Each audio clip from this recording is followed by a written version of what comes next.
Every video game generation, there is always one or two games that surprises me with their unique experience. This generation is no different, which brings me to Mirror's Edge, published by EA and developed by DICE Studios. Wait, DICE? DICE?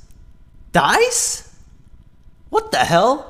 Alright, I know this game is like 100 years old and that there's a lot of other games out this year that I could have reviewed instead, like Little Big Planet 2, Dead Space 2, Portal 2, Crysis 2, The Blob 2, Total War Shogun 2, Dragon Age 2, Infamous 2, Kung Fu Panda 2, The Witcher 2, 2, but I ain't got the money for any of that. Plus it's my damn review, so you can GTFOP ampersand TY right now if you don't like where this video is headed. Oh. Forget what I said and stay with me till the end of the video, and I'll tell you how you can get $1 million.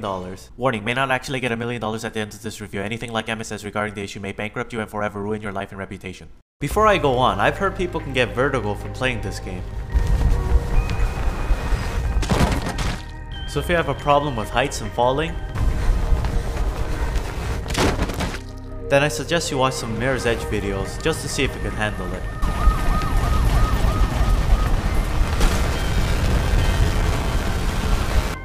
Mirror's Edge is a first-person platformer and involves around a courier that parkours around a city run by a totalitarian government. After an incident involving your protagonist's sister, the story is set in motion and you uncover the truth and conspiracies on the way, while learning about what it truly means to be free. If you want to know more on the backstory, then like any EA game, you can get the comic book, but to be honest, the whole narrative isn't as interesting as it sounds. But more on that later. Mirror's Edge utilizes a unique control scheme that is similar to the FPS layout. The controls do take some time to get used to, mainly because of the quick combination of button inputs needed to pull off some of the harder moves. Luckily, the tutorial is competent enough to help you out. Somewhat anyway. It does take practice. I mean, even I got used to it, and now I'm a pro. As always, let's start off with the good stuff. I just love how the main protagonist, Faith Connors, is just an average looking woman. I don't particularly have anything against female characters with little to no clothing and giant tatas.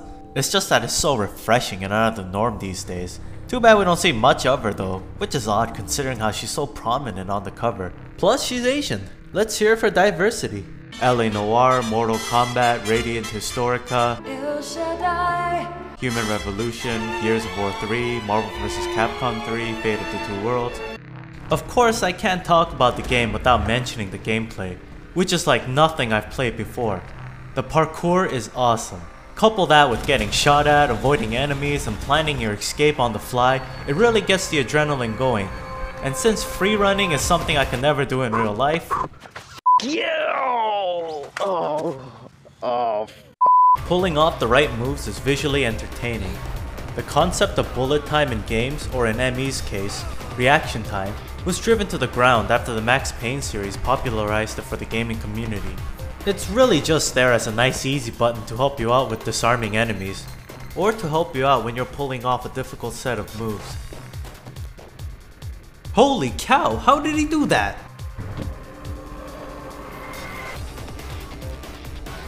Damn it! Rarely when I'm presented with a time trial or speedrun of some sort, I tend to stay away. But because Mirror's Edge has such a unique experience that was entertaining and challenged players in healthy competition, well, I dove right in. I even attempted to break a few world records. But I failed because some of these times are just insane. It's also addicting to beat the times your friends have pulled off, causing some competition within your friends list. It's a good thing a lot of these current games are integrating it, cause I welcome healthy competition. Unless of course you're better than me, then you can go Fear 3, Killzone 3, Resistance 3, Homefront, Bulletstorm, Pokemon Black and White, Yakuza 4, Dynasty Warriors set. Oh wait, I did that one. The visuals are clean, crisp, bright, and colorful, which was unfortunately a unique trait in games during the time when brown and gray was associated with high fidelity graphics. It's because of this that Mirror's Edge is immediately recognizable and stands out from the rest. Even today it's still a great looking game, but I can't say the same for the creepy character models used for some of the characters. The audio for the game is mostly atmospheric, But you do have music cues to pump up the action in some of the more tenser and exciting moments, because when sound is used, it's mostly done as an integrated device to enhance your surroundings. It's an effective method that makes it feel like you're really in an urban city.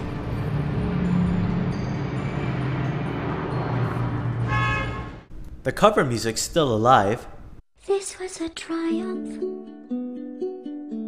I'm making a note. It's just terrific. And I have to say, it's a...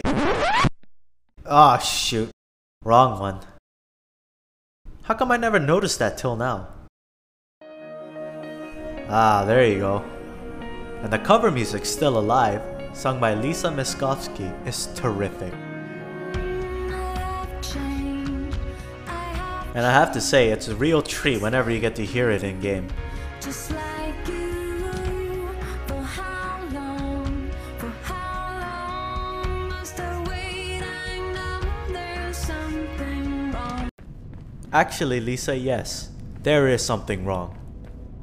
So now that you know how much love I have for this game, let's talk about some of the problems with it. Houston, we have a problem. Okay, hit it. When the game first came out, the complaints mostly stemmed from its short length. You can probably beat the campaign in about 5 to 6 hours, and in a time where no multiplayer equals not worth $60, a lot of people weren't too happy. Keep in mind that the time trials and speedruns were the only thing in terms of replayability. Unless of course you want to replay the campaign, which might be a good and bad thing. It's bad because you know what to do and how to do it. And that means that the 5 to 6 hours it took you to beat initially becomes less than 3 hours to do. Now it's a good thing to replay the campaign because the story was so stupid that you might not have understood what was going on, other than to save your sister. And that's one of my biggest issues. The narrative. Oh god, was it a train wreck. It has a weak storyline, jumps all over the place, shoving down a bunch of nonsense down your throat, a dissatisfying ending, and makes little to no sense. You know, my panties probably wouldn't be in such a bunch if the method they used to portray the story wasn't so clumsy. They have a beautiful game engine, so why not use more of it to tell the story instead of the cel-shaded cutscenes? Was it because their character models suck? Okay, don't get me wrong, the cel-shaded stuff is nice. But going from one perspective to a drastically different perspective is really off-putting, and quickly takes away from the immersion. It's like if you're playing Twilight Princess and all of the cutscenes were drawn in cartoons. Well, excuse me, princess. It doesn't work too well, especially if your plot doesn't make too much sense. Like, if couriers exist to relay messages secretly, why not just use the technology that Merc uses to communicate with Faith? After the whole mall snafu, how does Faith know what to do next? Because of a f***ing poster? After you stop Kate's van, where are the other cops that are accompanying her? There are a bunch of them storming into the building. Are you saying no one went and checked on the suspect? And stayed there to make sure nothing bad happened? Celeste spent all that time trying to kill Faith. So at the end of the chase, why didn't she just shoot her with that pistol she summoned out of her ass? The runners are screwed. Miller. And you wouldn't be the suspect seen fleeing from the police. That's it. His whole character doesn't make sense. So Kate is supposed to be executed and Faith is supposed to be shot on sight. Why didn't Jackknife just shoot both of them when he had the chance? In fact, why did Jackknife help Faith at all? Did he do it for shits and giggles? Travis Burfield used to go by the name of Ropeburn. At the way end, where are the cops that were shooting at me? Are they hiding in the back hoping to see some sisterly action? And how come they don't care about that guy? He just fell off the building and they're walking all over it. Do they just not care? Remember when I said it's great that they used a normal looking woman to portray Faith? Well, too bad the same can't be said for her personality, which is as bland as a cardboard box. As for the other characters, they don't even have any time to develop, or end up hitting the bucket before any form of connection develops with the audience. So you see what ends up happening? You start to care even less about what happens to these characters. Thus, your whole view on the narrative diminishes entirely. Sadly, the AI is affected by this blandness as well, because they're as dumb and soulless as Michelle Bachmann. They show no immediate action other than standing there shooting like morons, and do some stupid hitting motion when you get close enough to them.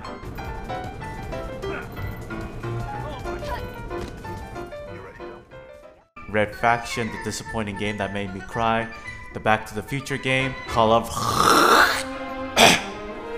Juarez, The Cartel, Shadows of the Damned, Alice Madness Returns, Ryan Reynolds, Catherine. Trial and error was an occurrence that would frustrate players from time to time. Sometimes the direction needed to take wasn't all that clear, and the runner vision, which marks pathways and objects in red, didn't always help. So for a lot of initial players like myself, I had to stop in certain parts just so I knew where I was and what the heck I needed to do next. And it didn't help that these downtimes or wrong turns meant instant death or a visit from Mr. Helicopter. The problem is, stopping for whatever reason disrupts your rhythmic flow and gets away from what the game should be all about, the parkour. The freedom to run, to do what you want, and to pull off cool stunts. Basically, it would have helped portray the theme better instead of showing those stupid cutscenes. You know, the freedom theme. Because the runners and their clients are fighting the government's control in order to be free and to... I don't even know what I'm saying anymore. If there was one question I would ask the developers, it'd be why is there gunplay mechanics in this game? It's clunky, unnatural, and you're better off without it. All it does is takes the focus off of the parkour element and disrupts the flow of free running. And don't get me started on the hand-to-hand combat, which would have been alright if it didn't also feel clunky and unnatural. If guns were added to appeal to the gun cards, or to a broader audience, then it should have been done correctly. I cannot stress enough just how out of place the gunplay feels in this game. It's a saving grace though that you could avoid some of these conflicts. Notice how I said some, because unless you're fast enough, and I mean really fast, DICE deliberately added situations where running wasn't supposed to be an option. Why in the world didn't EA get a developer who has experience in first-person Wait. We're talking about DICE here. DICE.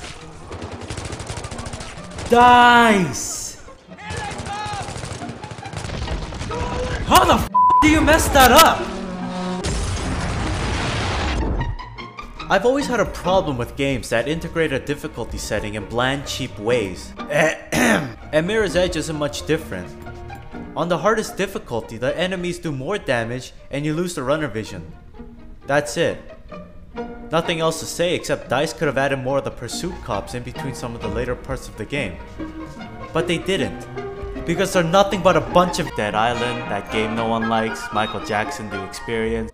Later on in the campaign, a certain event occurs that slightly changes the way you play. The event introduces police runners, and this turns the campaign segment into an exciting chase sequence that challenges your skills as a runner up to this point in time of the game. This was a cool concept that meshed nicely into the overall gameplay and plot. But of course DICE failed to expand on it! They say you shouldn't overexpose a good thing. Yeah, that's true, but let's say you have a plate of cookies. If you have too many of these cookies all at once, you're gonna get sick and tired of them.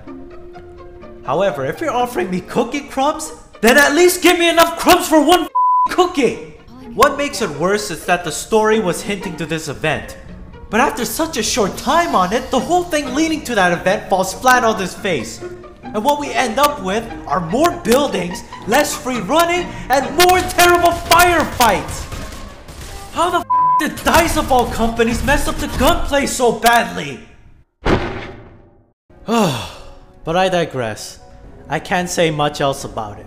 Because personally, I've enjoyed the game a lot. It may not have sounded like it a few seconds ago, but it's because I love the game so much that it frustrates me when I see what could have been done for it to be a better experience.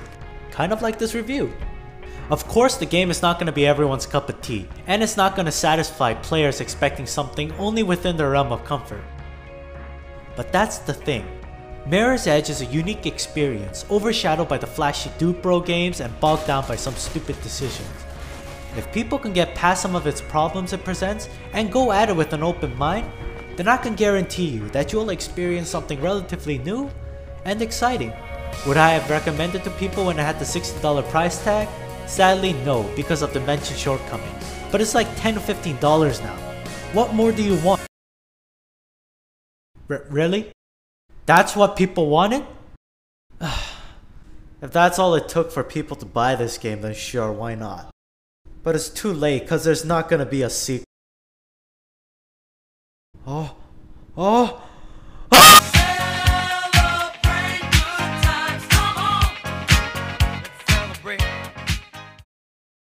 Oh, and the answer to getting $1 million is lots and lots of lottery tickets.